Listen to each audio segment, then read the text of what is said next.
मित्रों नमस्कार। मैं आचार्य राजेश त्रिपाठी ज्योतिष विद्या सागर में आपका स्वागत करते हैं। मित्रों, आज मैं आपको एक कुछ पॉइंट बताने वाले हैं जिसमें धन और वैभव के बारे में आपको जानकारी होगी। देखिए, जीवन के यात्रा पूरी करने के लिए धन बहुत जरूरी चीज होता है। गीता में भगवान कृष्ण ने कहा है कि कर्म सबसे जरूरी है, वो सबको करना पड़ता है। जो आदमी सन्यासी भी होता है उसको भी कर्म करना पड़ता है। तो सन्यासी का ये अर्थ नहीं है कि हम अपने घर परिवार त्याग करके और सन्यास लें, लेकिन वहां भी कर्म निहित है। अगर हम अपने घर परिवार में रह करके और एक सन्यासी की भांति कर्म करते हैं तो वो भी एक सन्यास ही है। मित्रों, लोग पूछते हैं कि देखिए धन वैभव का क्या स्थिति है। आपको हम दो बड़ा सरल तरीके से समझा देंगे कि कब आपके पास धन आएगा और कब आप धनाढ्य होंगे और कब आपको नौकरी मिलेगी, किस समय में आपकी उन्नति होगी। और इसमें हम अरिष्ट तो नहीं बताएंगे, आज केवल शुभ ही बताएंगे कि कब कब आप धनवान हो सकते हैं, कब आपको धन की प्राप्ति हो सकती है। बड़ा सिंपल सा सूत्र है।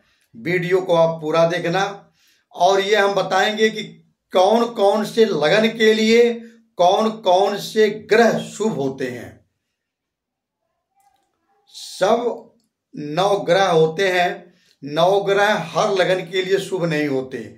आज मैं ग्रहों को लगने के अनुसार बताऊंगा कि जिनकी ये लगन है तो कौन से ग्रह इनके लिए शुभ होंगे और किसकी दशा में उनको अच्छा पैसा मिलेगा, किनकी दशा में इनको नौकरी मिलेगी। देखिए, जैसा आप जानते ही हो कि ये 12 भाव होते हैं। 1 2 3 4 5 6 7 8 9 10 11 12। वीडियो को आप ध्यान से देखना।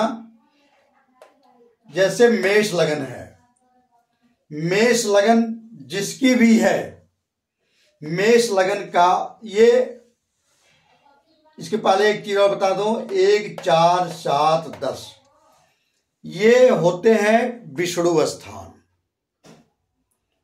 और 1 5 9 ये होते हैं, इनको बोलते हैं त्रिकोण, ये होते हैं लक्ष्मी स्थान।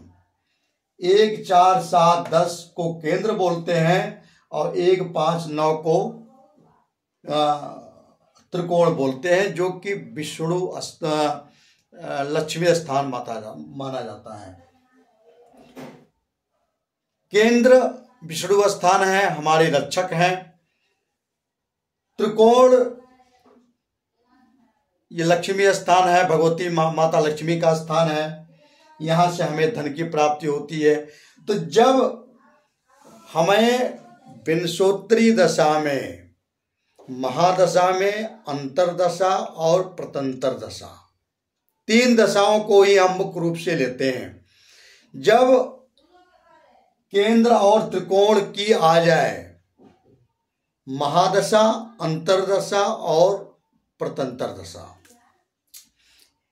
जब इन्हीं केंद्रों और त्रिकोणों की आ जाए तब समझ लीजिए कि उस समय हमें धन की प्राप्ति होगी। अच्छा, एक चीज और है, महादशा कितनी भी अच्छी हो, मान लीजिए महादशा केंद्र और त्रिकोण की है, लेकिन अंतरदशा केंद्र और त्रिकोण की नहीं है तो वो फल आपको नहीं मिल सकते। केंद्र और त्रिकोण का धन का आप कहोगे कि ये तो मेरे योग कारक हैं, ये तो मेरे अच्छे ग्रह हैं। तो प्रतंतर दशा अगर केंद्र या त्रिकोण में नहीं है, अंत और महादशा है, तो उनका आपको परिणाम पूरा नहीं मिलेगा, अच्छा फल नहीं मिलेगा। दूसरी चीज है, जैसे मेष लगन वालों के लिए 1, 4, 7, 10 और 5 और 9, आपकी अगर इनकी कुंडली में दशा मान लीजिए एक लग्नेश की आ गई और चतुर्थेश की आ गई, मतलब मंगल और चंद्र की दशा आ गई, एक में मंगल जी बैठे हैं, एक में चंद्र जी बैठे हैं, तो उस स्थिति में अगर मान लीजिए महादशा मंगल की आ गई, अंतरदशा चंद्र की आ गई और प्रतंतर भी चंद्र की आ गई, उस समय आपको अच्छा फल मिलेगा, उस समय आपको धन की प्राप्ति होगी। वहीं एक चीज मैं आपको एक पॉइंट और बता देता हूं कि जैसे मेष लगन वालों के लिए शनि है,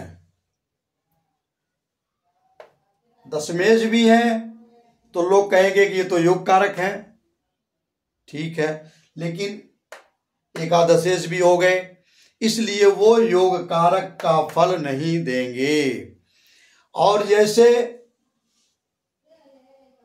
मिथुन लगन वालों के लिए है, मिथुन लगन वालों के लिए जैसे यहां मिथुन लगन हो, और मिथुन लगन वालों के लिए शनि अष्टमेश और नवमेश होते हैं, अष्टमेश और नवमेश होते हैं, 10 और 11 नंबर होते हैं, जिनकी यहाँ 3 नंबर की राशि होती है, लगन होती है। ऐसी दशा में भी अगर शनि नवमेश हैं तो योग कारक तो हैं, लेकिन अष्टमेश भी हैं, अपना पूरा शुभ फल इनको नहीं मिलेगा। ये चीजें आपको छोटी छोटी पॉइंट समझनी पड़ेगी मित्रों। अच्छा, मेष लगन वालों के जैसे 1 और 4 का संबंध हो जाए, लगन कोई भी हो, अगर लग्नेश और चतुर्थेश का संबंध हो जाए, उनकी दशा आ जाए, तो आपको खूब अच्छे धन मिलेंगे। कोई भी लगन हो, मैंने तो यहाँ 1 लिखा है, लेकिन 1 के बजाय 1 से 12 तक कोई भी गिनती लिखी हो। यहाँ देखिए 4 में कौन सी गिनती लिखी है, अगर लग्नेश और चतुर्थेश की दशा अंतरदशा आती है, लेकिन दोनों की आनी चाहिए।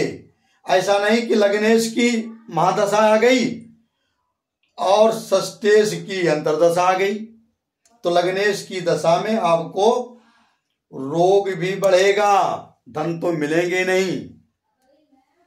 दूसरी चीज, अगर मान लीजिए लग्नेश की दशा आ गई और पंचमेश की अंतरदशा आ गई, या पंचमेश की महादशा है और लग्नेश की अंतरदशा आ गई, इसमें भी आपको नौकरी मिल सकती है। छोटा सा पॉइंट अगर आप अपने दिल में बैठा लेंगे तो आपको कुंडली देखने में, कुंडली समझने में कोई प्रॉब्लम नहीं आएगी। इस समय आपको धन की वृद्धि होगी। और अगर मान लीजिए अंतरदशा लगन की चल रही है और प्रतंतर दशा सप्तम की चल रही है, उस दशा या अंतरदशा प्रतंतर दशा कोई किसी की हो, अगर लगन और सप्तम की है, तो उस दशा में भी आप ये समझिए कि धन वृद्धि होगी, धन आपको कहीं से मिलेंगे, आपका नौकरी व्यापार अच्छा चलेगा। और यदि मान लीजिए लग्नेश और अष्टमेश की दशा वहीं आ गई, तो आप नौकरी पीरियड में हो तो स्थानांतरण भी है, कहीं आपकी स्थानांतरण कर दिए जाओगे या नौकरी से हटा दिए जाओगे, जिस समय लग्नेश और अष्टमेश की दशा आपकी चलेगी। अच्छा, अगर मान लीजिए लग्नेश और नवमेश की दशा है, उस समय भी आपको अच्छा धन मिलेगा, उस समय आपकी भाग्य प्रबल हो जाएगी, कोई भी काम करोगे तो आपके काम सफल हो जाएंगे। यदि मान लीजिए लग्नेश और दशमेश की दशा है, अंतरदशा प्रतंतर दशा में कोई भी है, उस समय आपको महादशा अंतरदशा प्रतंतर दशा में इन्हीं की होनी चाहिए। उस दशा में आपको अच्छा फल मिलेगा, अच्छा धन मिलेगा। ये योग कारक है। ये माता विष्णु और केंद्र और त्रिकोण का प्रभाव है। इन दशाओं में आपको अच्छा पैसा मिलेगा।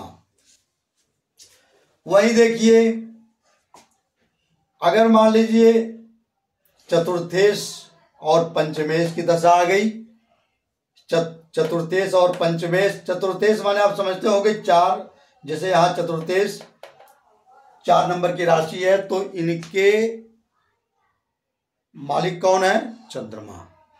पंचमेश यहाँ सिंह राशि है, तो इनके मालिक कौन है? सूर्य।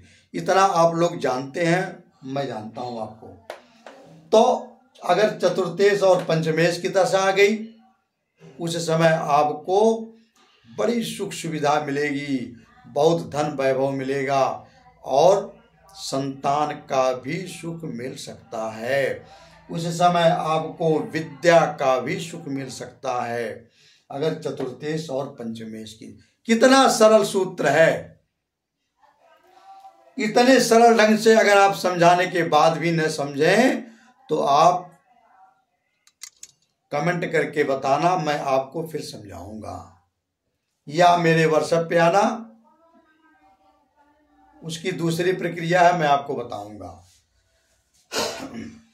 चतुर्थेश सप्तमेश की दशा आ गई, दोनों केंद्र है, बहुत अच्छी दशा है धन वैभव के लिए। और चतुर्थेश नवमेश की दशा आ गई, केंद्र और त्रिकोण की दशा है, विष्णु और लक्ष्मी की दशा है। इसमें तो खूब पैसे मिलते हैं, नौकरी भी आपकी लगेगी, आपका भाग्य भी साथ देगा। आप अगर चतुर्थेश और दशमेश की दशा हो,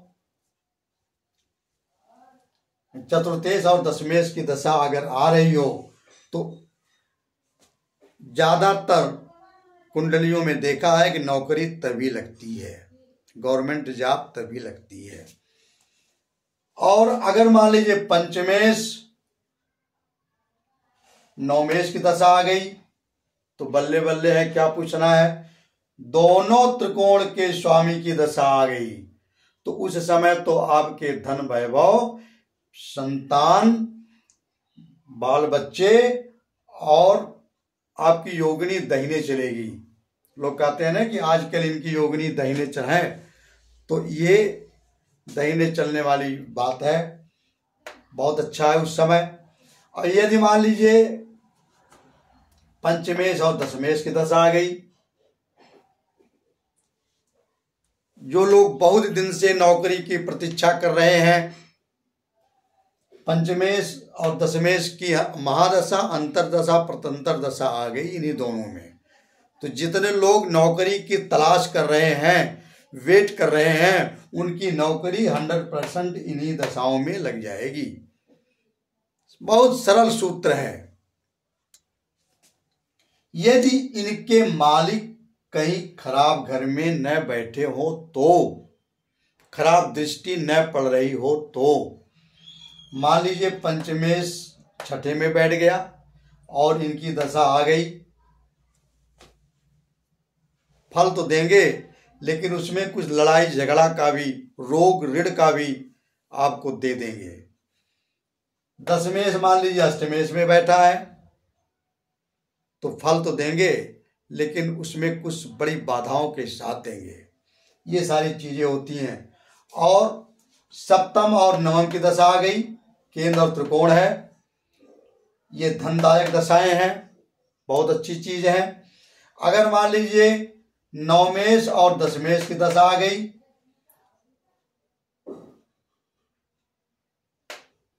ये कर्माधिपति है, ये धर्माधिपति है और ये कर्माधिपति है। आप शुभ कार्यों से धन अच्छा कमाओगे, शुभ कार्यों से धन आपको मिलेगा। इतनी सारी दशाओं के अच्छे फल मिलेंगे, लेकिन उसमें एक चीज मैं आपको बता दूं कि कब मिलेंगे। दशाएं तो आ गई, आप कहते हो कि चतुर्थेश और नवमेश में, नवमेश दशा चल रही है, मुझे खूब धन मिलना चाहिए। मिलेगा कब? जब आपको कुछ चीजें और ध्यान देनी है इसमें, जैसे इनकी युति कहीं हो जाए, लग्नेश चतुर्थेश की युति केंद्र या त्रिकोण में हो जाए और उनकी दशा आ जाए, तब आपको अच्छे फल, खूब पैसे मिलेंगे। पंचमेश और दशमेश की केंद्र या त्रिकोण में कहीं युति हो जाए, तब आपको अच्छे फल मिलेंगे, तब आपको अच्छे पैसे मिलेंगे। ऐसा नहीं है कि मैंने बता दिया कि पंचमेश और दशमेश की दशा में सरकारी नौकरी मिलेगी। मिलेगी तब कि जब पंचमेश और दशमेश की युति केंद्र में और त्रिकोण में कहीं भी हो जाए, उस समय आप समझो कि या युति हो जाए या दृष्टि पड़ जाए। जैसे मान लीजिए पंचमेश यहां बैठ गया चौथे में और दशमेश की दृष्टि पड़ गई, या स्थान परिवर्तन हो गया, पंचमेश दशम में बैठ गया, दशमेश पंचम में बैठ गया, पंचमेश बैठ गए दशम में। ये सारी योगों को जो मैंने बताया है, अंतरदशा, महादशा, प्रतंतर दशा, तब फल मिलेगा कि जब इनका, उन्हीं दशाओं के ग्रहों का आपस में युति हो जाए केंद्र त्रिकोण में, या कहीं से वो दृष्टि कर दें, या आपस में स्थान परिवर्तन कर दें, तो ऐसे व्यक्ति का जेब कभी भी खाली नहीं रहती। ऐसे व्यक्ति कोटि कटरा धन दौलत आदि से परिपूर्ण होते हैं और नंबर 1 की कमाई कमाते हैं। वो चोरी चकारी की कमाई नहीं कमाते। विष्णु और लक्ष्मी का स्थान, युति, स्थान परिवर्तन, दृष्टि, जब इस प्रकार की जिसकी कुंडली में योग बनते हैं, वो व्यक्ति उच्च अधिकारी बनकर के नंबर 1 का पैसा कमाता है। भाई जिनकी सैलरी 5 लाख है, 10 लाख है, उनको घूस लेने की क्या जरूरत है? उनका नंबर 1 का पैसा है, गवर्नमेंट को वो टैक्स देते हैं, इसलिए नंबर 1 का पैसा है, टैक्स कट करके आता है, वो इनकी काबिलियत है। तो निचोड़ आप ये समझ लो कि अगर आपके कुंडली में केंद्र के भाव का और त्रिकोण के भाव का कहीं आपस में युति, स्थानांतरण, परिवर्तन या दृष्टि होती है आपस में, तो वो व्यक्ति गजेटेड ऑफिसर होता है। और कब नौकरी मिलेगी? कि जब उनकी अंतरदशा, प्रतंतर दशा और महादशा जब उन्हीं की आ जाएगी, उस समय उनको गवर्नमेंट जॉब मिल जाएगी। मित्रों, मुझे उम्मीद है कि आप इतने में समझ गए होंगे। दूसरी चीज देखिए, कुछ मैं बताता हूं। 12 राशियों में 6 राशि ऐसी होती हैं कि जिनकी युति, उनके लिए 6 ग्रह अकेले ही योग कारक होते हैं। 12 राशियां होती हैं जिसमें 6 राशियां ऐसी होती हैं कि वो लगन में है, तो उनके लिए 1 ग्रह ही काफी होता है योग कारक बनने में। उसकी दशा, अंतरदशा, महादशा जब आएगी तो व्यक्ति धन, वैभव, नौकरी, पढ़ाई बहुत अच्छी चलती है। अब वो 6 लगने कौन कौन सी हैं आप देख लीजिए। वृषभ लगन के लिए यहां मान लीजिए 2 नंबर की राशि लिखी है। वृषभ लगन हो तो वृषभ लगन के लिए आप जोड़िए 2, 3। अब ये मैं पहले इनको हटा देता हूं।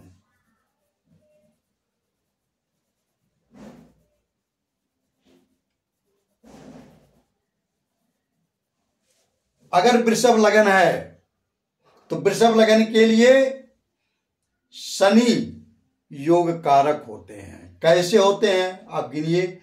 2 3 4 5 6 7 8 9 10 और 11। 10वीं राशि वृषभ लगन वालों के लिए 10वीं राशि नवम में पड़ेगी और 11वीं राशि पड़ेगी दशम में। ये कर्माधिपति और धर्माधिपति दोनों के मालिक हो गए, ये केंद्र और त्रिकोण के मालिक हो गए, इसलिए ये केंद्र त्रिकोण में बैठ गए हो तो ये योग कारक ग्रह हैं। वृषभ लगन वाले ये समझ लें कि शनि की दशा में अगर शनि अच्छे घरों में बैठे हैं तो शनि की दशा में उनको स्त्री की प्राप्ति, पुत्र की प्राप्ति, धन की प्राप्ति और नौकरी की प्राप्ति होगी। अच्छा, अगर मान लीजिए यहां 3 नंबर की राशि हो, 3 नंबर की राशि के लिए वही शनि अष्टमेश और नवमेश हो जाएंगे। 10वीं राशि इनकी अष्टम में आएगी, 11वीं राशि इनकी नवम में आएगी। नवम में होने का मतलब है कि शुभ कार्य होना, लेकिन अष्टमेश भी हैं, उनके लिए शनि उतना अच्छा नहीं होंगे। शनि की जब दशा आएगी थोड़ी सी प्रॉब्लम आएगी। तो 6 लग्नों को मैं पहले बता रहा हूं, अब 2 को मैंने बता दिया। यहां मान लीजिए कर्क राशि है, कर्क लगन है। कर्क लगन के लिए मंगल योग कारक होते हैं, मंगल योग कारक होते हैं। कैसे होते हैं आप देखिए, काउंट करिए, 4 5 6 7 8 9 10, 4 5 6 7 8।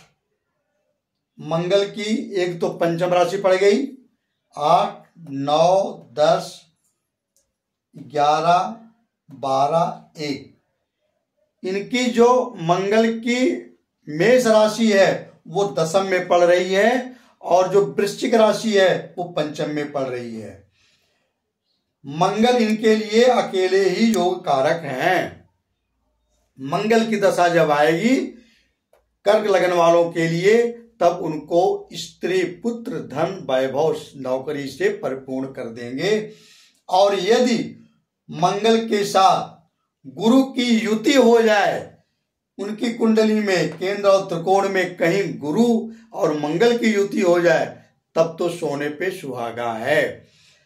लोग बताते हैं कि मंगल और गुरु की युति अच्छी नहीं होती, तो यहां मैं आपको समझा देना चाहता हूं कि अगर लगन कर्क लगन वालों के लिए है, मंगल चूंकि पंचम और दशम भाव के मालिक होते हैं और उनके साथ अगर गुरु की युति हो जाए तो वो बहुत ही शुभ फल देने वाले होते हैं मंगल की दशा में, और गुरु की दशा में उनको सब कुछ मिल जाएगा। वहीं देखिए, अगर मान लीजिए यहां पे पंचम राशि है, सिंह राशि, सिंह लगन है, इनमें कौन से ग्रह योग कारक होंगे? पंचम के लिए, सिंह राशि के लिए गुरु, पंचम राशि के लिए भी मंगल योग कारक होते हैं। वो कैसे होते हैं देखिए, 5 6 7 8, 5 6 7 8। वृश्चिक राशि मंगल की चतुर्थ में पड़ गई। अब इनकी एक राशि देखिए कहां पड़ती है, 8 9 10 11 12 1। नवम में इनकी मेष राशि पड़ गई, चतुर्थ में वृश्चिक राशि पड़ गई और नवम में मेष राशि पड़ गई। और त्रिकोण, केंद्र और त्रिकोण का संबंध हो गया, इसलिए मंगल इनके सिंह राशि वालों के लिए मंगल योग कारक हो गए। और मंगल के साथ मैंने बताया ही गुरु की युति हो जाए, बहुत बढ़िया युति है। इनकी दशाओं में तो वो जितनी भी जीवन की पूरी आकांक्षाओं को ये पूर्ण कर देंगे। अगर मान लीजिए यहां पे तुला राशि लिखी है, तुला राशि के लिए योग कारक ग्रह कौन होते हैं? तुला राशि के लिए योग कारक ग्रह केवल बुध होते हैं, शनि होते हैं। शनि और बुध की कहीं युति हो जाए, शनि कैसे होंगे? तो जैसे 7, 8, 9, 10 और 11। तुला राशि वालों के लिए शनि की मकर राशि 10वें नंबर की राशि है वो चतुर्थ में पड़ रही है, और 11वें नंबर की राशि जो शनि की है वो पंचम में पड़ रही है। चतुर्थ और पंचमेश का संपर्क हो रहा है, इसलिए शनि योग कारक हैं। अगर इनकी कुंडली में शनि और बुद्धि की कहीं युति है, लोग कहते हैं मित्रों कि शनि और बुद्धि का युति अच्छी नहीं होती, वो तो ठीक है, क्योंकि ये दोनों न्यूट्रल ग्रह हैं, शादी के लिए अच्छी नहीं होती। लेकिन तुला लगन वालों के लिए बहुत शुभ होती है वो। ऐसी स्थिति में विवाह, नौकरी, धन, संपत्ति, पुत्र, ये सब शनि की दशा में इनको मिल जाएगी। अंतर या प्रतंतर महादशा जब इनकी आएगी उस समय इनको नौकरी मिलेगी, इनको शादी होगी, इनके बच्चे होंगे, वो दशा आपके लिए बड़ी शुभ है। और यदि मान लीजिए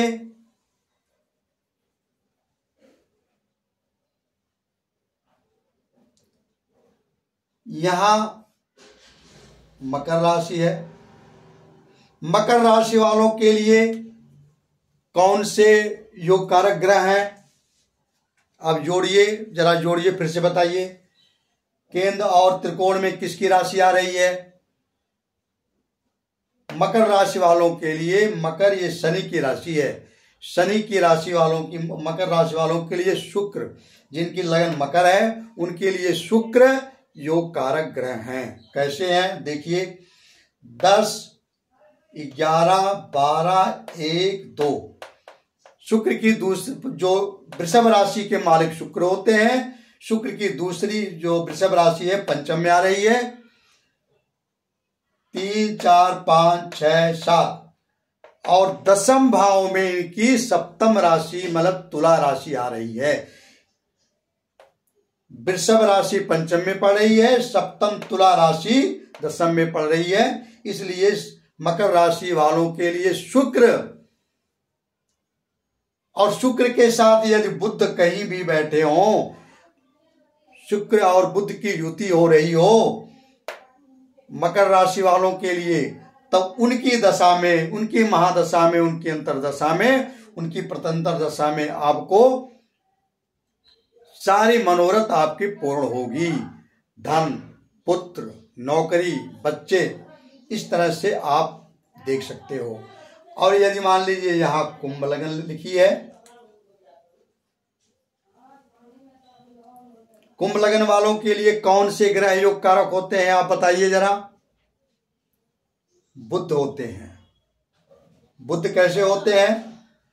इनकी एक राशि त्रिकोण में, एक राशि केंद्र में पड़ती है। कैसे देखिए, 11, 12 शुक्र, बुध की दो राशियां 3 और 6, 11, 12, 1, 2, 3। मिथुन राशि तीसरी नंबर की राशि है, मिथुन राशि इनकी पंचम में पड़ गई। अब देखिए छठवीं राशि कहाँ, कन्या कहाँ पड़ती है? 3, 4, 5, 11, 12, 1, 2, 3, 4, 5, 6। नहीं, वो सॉरी गलत हो गया। मकर राशि वालों के लिए, कुंभ राशि वालों के लिए शुक्र होते हैं योग कारक। शुक्र के कौन से कौन सी वो है राशियां? वृषभ और तुला।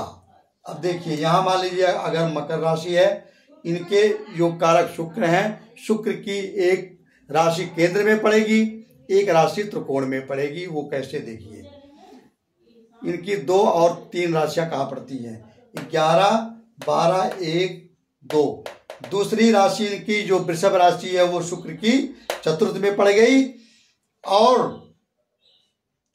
3, 4, 5, 6, 7 जो 7वीं राशि है तुला राशि है वो केंद्र में पड़ गई, केंद्र और त्रिकोण का।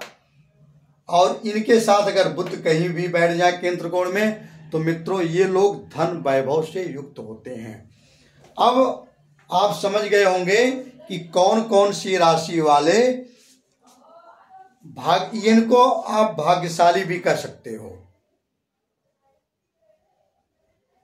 ये जो 6 ग्रह 6 लगनों के लिए ही योग कारक होते हैं और 6 लगनों के लिए ये शुभ अवसर नहीं मिलता। जैसे वृषभ राशि वालों के लिए शुक्र योग कारक, शनि योग कारक, कर्क राशि वालों के लिए मंगल योग कारक, सिंह राशि वालों के लिए मंगल योग कारक, तुला राशि वालों के लिए शनि योग कारक और मकर लगन वालों के लिए शुक्र योग कारक, कुंभ के लिए भी शुक्र योग कारक हैं। इनकी दशांतर दशा आती है दोस्तों। अच्छा, अगर मान लीजिए जैसे मिथुन राशि है, यहां मिथुन राशि है, शनि की एक राशि अष्टम में पड़ रही है, 10वीं राशि ग्राम में पड़ रही है। मैंने ये पहले ही बता दिया। नवम में पढ़ने के कारण ये उतना अच्छा फल नहीं देगी। क्यों? क्योंकि एक राशि इनकी अष्टम में भी है। अगर मान लीजिए मेष राशि है, मेष राशि वालों के लिए शनि की एक राशि दशम में पड़ रही है, एक राशि 11वें में पड़ रही है, तो शनि इनके लिए 10वां का फल जो देना चाहिए वो नहीं देंगे। मित्रों, वीडियो बस इतना ही, और इन वीडियो को आप ध्यान से देखना। बड़े काम की वीडियो है ये, बहुत अच्छे ज्ञानवर्धक। मैंने बहुत ही कई चीजों का रस निचोड़ करके मैंने आपको पिलाया है। मुझे पूर्ण उम्मीद है हमारे दर्शकों को ये पूरा समझ में आया होगा। अब कौन कौन से लगन के लिए योग कारक कौन होते हैं, किसकी दशा में नौकरी हमें मिलेगी। 6 लगन वाले बड़े भाग्यशाली होते हैं जिनको मैंने ये बताया है। उनकी दशा, जो योग कारक ग्रह हैं उनकी दशा में हमेशा नौकरी, संतान, विवाह और धन दौलत से भरपूर रहेंगे। मित्रों नमस्कार, धन्यवाद। वीडियो को लाइक, सब्सक्राइब और शेयर जरूर करना।